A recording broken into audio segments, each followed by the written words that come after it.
বিএনপির সঙ্গে আসন সমঝোতা বা নির্বাচনী জোটে না যাওয়ার সিদ্ধান্ত নিয়েছে নুরুল হক নূরের নেতৃত্বাধীন গণ অধিকার পরিষদ।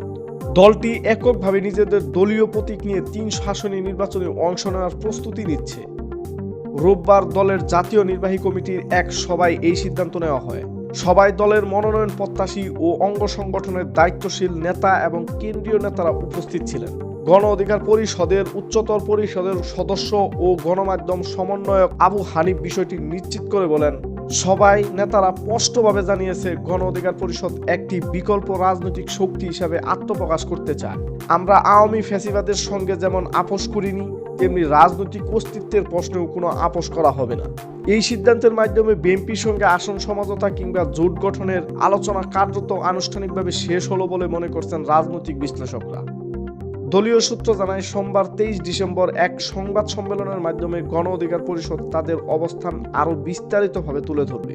এদিকে 25 ডিসেম্বর পর্যন্ত দলটি মনোনয়নপত্র বিতরণ কার্যক্রম চলবে।